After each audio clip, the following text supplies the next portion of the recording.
Hello everyone, welcome back to my channel. আজ অনেক দিন পর আবারও চলে এলাম নতুন একটা ভিডিও নিয়ে। প্রথমেই সবার কাছে সিনসিয়ারলি ক্ষমা চেয়ে নিচ্ছি এই এতদিনের গ্যাপের জন্য। মাঝখানে অনেক কিছু হয়ে গেছে, তাই ছোট্ট একটা ব্রেক নিতে হয়েছিল। তাই যেখানে আমি লাস্ট টাইম শেষ করেছিলাম, আজ আবার সেখান থেকেই শুরু করব, বাড়ি খোঁজা জার্নি দিয়ে। এই কদিনে আমাদের লাইফে অনেক চেঞ্জেস হয়েছে, অনেক এক্সপিরিয়েন্সও হয়েছে, আর সব কিছুর আপডেট আমি আস্তে আস্তে তোমাদের সঙ্গে শেয়ার করব।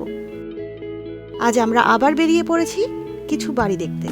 এখানে ইন্টারেস্টিং ব্যাপার হলো ম্যাক্সিমাম বাড়িগুলো দেখতে অলমোস্ট সেম টাইপের। লেআউট, স্ট্রাকচার, ডিজাইন সবই মোটামুটি সিমিলার। তবে সবচেয়ে বড় ইস্যু হলো টয়লেট আর বাথরুম। অ্যাপার্টমেন্টগুলো যতই দামি হোক না কেন, টয়লেট কিন্তু একটাই। আর ইন্ডিভিজুয়াল হাউসগুলোতে দুটো টয়লেট থাকলেও বাথরুম ইউজুয়ালি একটাই হয়। গত 2 ইয়ার্সে আমরা অলমোস্ট 200-এর কাছাকাছি বাড়ি দেখেছি। তার মধ্যে কিছু বাড়ির ভিডিও তোমরা অলরেডি এই চ্যানেলে দেখেছো। আজ যে বাড়িগুলো তোমাদের দেখাচ্ছি, এগুলো আমার সবচেয়ে পছন্দের বাড়ি।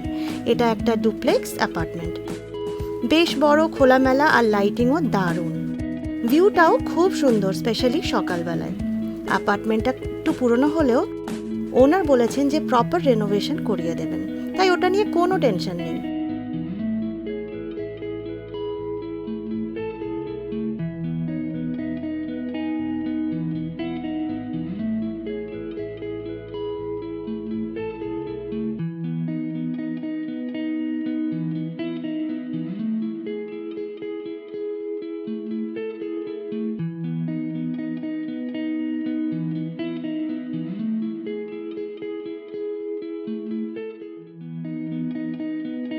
আর এই চলে এলাম আর একটা অ্যাপার্টমেন্ট দেখতে।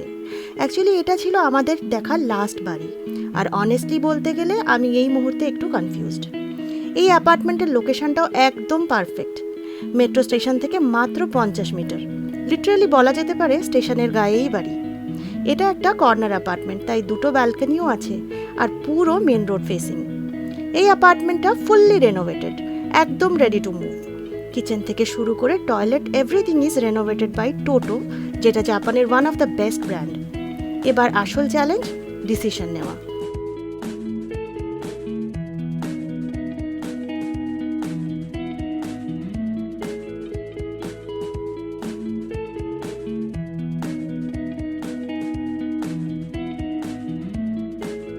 কি ডিসিশন নিলাম সেটা আমি তোমাদের সঙ্গে নেক্সট ভিডিওতে শেয়ার করব।